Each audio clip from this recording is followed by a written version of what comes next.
दोस्तों नमस्कार।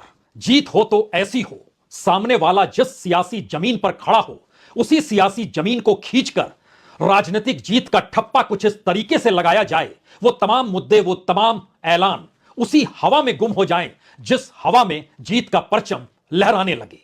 यह जीत गजब की जीत है। इस जीत का मतलब यह नहीं कि कांग्रेस के तीनों इक्के धराशायी हो गए, और वह इक्के जो आज से नहीं बरसों बरस से कांग्रेस के साथ जुड़े थे। मध्य प्रदेश के भीतर कमलनाथ, राजस्थान के भीतर अशोक गहलोत, छत्तीसगढ़ में भूपेश बघेल और इन कतार के भीतर में राहुल गांधी की भारत जोड़ो यात्रा की थिरकन। इन तमाम परिस्थितियों को जोड़िएगा तो हो सकता है आपके जहन में मौजूदा वक्त के बहुत सारे सवाल लगातार गूंज रहे हों, लेकिन जरा कल्पना कीजिए, भारत की राजनीति में कौन ऐसा प्रधानमंत्री हुआ जो चुनाव प्रचार के वक्त ही ऐलान राज्य दर राज्य करता चला जाए कि जीतेंगे तो हम ही जीतेंगे, गारंटी है तो हमारी ही गारंटी है। तो क्या भारत की राजनीति के राजनीतिक जीत के लिए फिलहाल इस देश के प्रधानमंत्री नरेंद्र दामोदर दास मोदी एक ध्रुव तारा है? यह सवाल आज बहुत जरूरी है, और इस सवाल के साए तले भारत की राजनीति में करवट लेती हुई परिस्थितियों को परखने और समझने की भी जरूरत है। हालांकि तेलंगाना में जीत कांग्रेस को मिली है, कांग्रेस के 10% वोट बढ़े हैं, लेकिन उतने या उससे कुछ ज्यादा वोट बीजेपी के भी बढ़े हैं। छत्रप की हार हुई है, और इस देश के भीतर में 2011 के बाद कभी कांग्रेस की सरकार रिपीट हो नहीं पाई, यानी दोबारा जीत नहीं पाई। लेकिन 2014 के बाद इस देश में बीजेपी की सरकारें बार बार क्यों जीती, और हर दौर में बीजेपी की जीत के साथ उस राज्य की गवर्नेंस का सवाल या राज्य के मुख्यमंत्री का सवाल जरूर जोड़ा गया। लेकिन इस बार तो कोई नहीं है, एक ही चेहरा है, एक ही नाम है, एक ही चुनाव चिन्ह है और एक ही ऐलान है, गारंटी का ऐलान। लेकिन सवाल इतना छोटा नहीं है।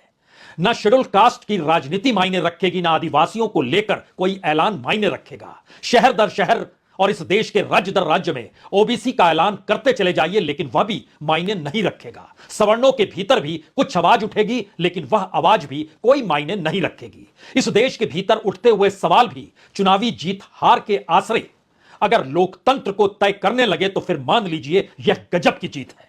और इस गजब की जीत के आकलन तले खुद प्रधानमंत्री अगर राज्य दर राज्य घूमकर यह कह रहे थे कि मोदी की गारंटी है, तो एक क्षण के लिए जरा सोचिए, पार्लियामेंट के भीतर जब समूचा विपक्ष एक था, नारे लग रहे थे अडानी को लेकर और अडानी और मोदी को लेकर, तब भी वो शख्स अगर अडिग यह कहकर रहता है कि देख लो कितनों पर भारी हूं मैं, इस अंदाज को पहले आप देखिए, तब समझाएंगे भारत की राजनीति में क्या परिवर्तन आ चुका है, क्या परिवर्तन आने वाला है, और आज की जीत क्या मायने रखती है। लेकिन इस आवाज को पहले सुनिए।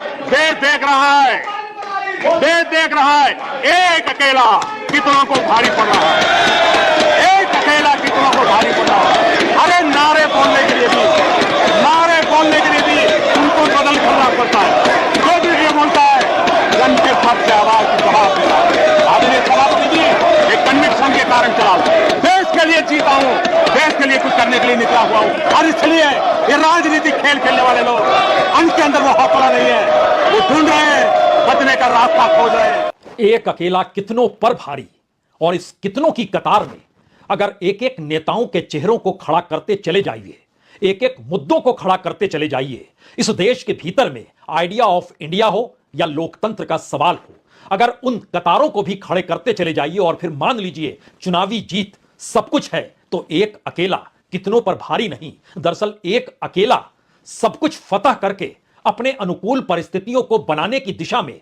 खास तौर से 2024 को लेकर किस रूप में बढ़ चला है, यह शायद सबसे बड़ा संदेश है। याद कीजिए, हिमाचल प्रदेश की जीत हो, उससे पहले बंगाल में ममता की जीत हो, हिमाचल में कांग्रेस की जीत, कर्नाटक में कांग्रेस की जीत, लेकिन तब सवाल सिर्फ राज्य का था।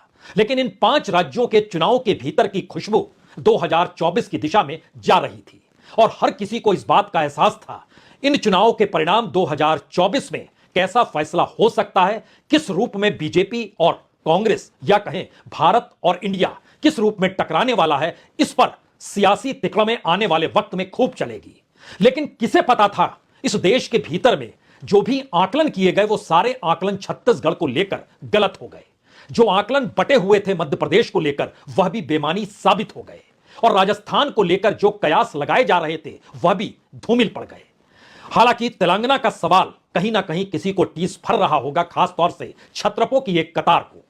और छत्रपों की कतार कांग्रेस के अधीन आकर 2024 के मैदान में जाना नहीं चाहती थी। इसीलिए समाजवादी पार्टी हो, आम आदमी पार्टी हो, एनसीपी हो या फिर नेशनल कॉन्फ्रेंस कश्मीर की हो या फिर सीपीआई और सीपीएम ही क्यों ना हो, एक लंबी कतार है। इस दौर को जरा समझने की कोशिश अगर इंडिया की दृष्टि से समझिएगा तो निशाने पर कोई दूसरा नहीं, कांग्रेस है। और जिस जीत का हम जिक्र कर रहे हैं, उस जीत के दायरे में कौन सा मुद्दा किस रूप में मायने रखता है, आज इस पर ना तर्क किया जा सकता है, ना उन मुद्दों के आश्रय राजनीतिक जमीन को टटोला जा सकता है। क्योंकि छत्तीसगढ़ के भीतर बीजेपी को 46% वोट मिलते हैं, मध्य प्रदेश के भीतर लगभग 48 और 49% के लगभग वोट मिलते हैं, तेलंगाना के भीतर डबल वोट होते हैं पिछली बार विधानसभा की तुलना में, और वह 14% वोट तक जाते हैं। राजस्थान में ये 41-42% वोट मिलते हैं। अगर सिर्फ हिंदी पट्टी को आप देखना शुरू कीजिए और एक क्षण के लिए भारत के नक्शे को देखिए, इस नक्शे को देखते वक्त आप समझ जाएंगे कि कांग्रेस का उदय जिस हिंदी पट्टी और खास तौर से जो मध्य भारत का हिस्सा है वहां से वो गायब है। ना सिर्फ कांग्रेस बल्कि समूचा इंडिया गायब है। और दूसरी तरफ दक्षिण भारत हो या पूर्व का हिस्सा हो, उस दिशा में चलते चले जाइएगा तो वहां आपको मौजूदगी नजर आ सकती है विपक्ष की, जो बीजेपी के विरोध में खड़ा है। लेकिन इस नक्शे को देखते वक्त एक चीज और जहन में रखिए, इस नक्शे के आश्रय ही 2024 के मैदान में कूदना है। और यह नक्शा कौन सी कहानी कहता है, एक क्षण के लिए इस नक्शे को भी समझ लीजिए।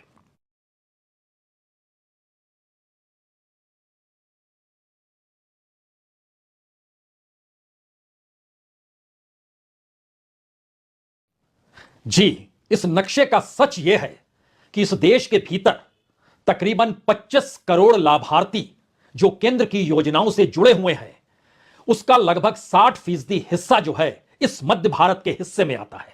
और यहीं पर बीजेपी को जीत मिली है।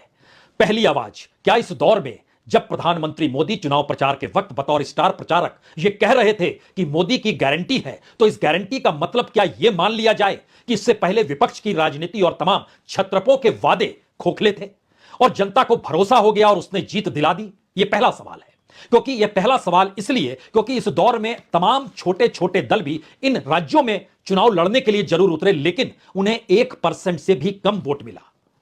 जरा सोचिए, बीएसपी जो चुनाव प्रचार के मैदान में नहीं थी, उसको तमाम छत्रपों से ज्यादा वोट मिलते हैं जो सीटों की मांग कर रहे थे या अपने उम्मीदवारों को खड़ा करके खुद को राष्ट्रीय पार्टी बनाने की दिशा में बढ़ना चाहते हैं। और कुछ क्षण के लिए आज के चुनाव के वक्त में बीजेपी और कांग्रेस को अलग कर दीजिए और फिर देखिए आम आदमी पार्टी, कहीं पर भी 1% वोट नहीं मिला। छत्तीसगढ़ में सबसे ज्यादा 0.92%, मध्य प्रदेश में 0.46%, राजस्थान में 0.37%, समाजवादी पार्टी छत्तीसगढ़ में 0.04%, मध्य प्रदेश में 0.43%, राजस्थान में 0.01%, सीपीआई और सीपीएम का भी यही हाल। जनता दल यूनाइटेड के उम्मीदवार मध्य प्रदेश में लेकिन 0.02%।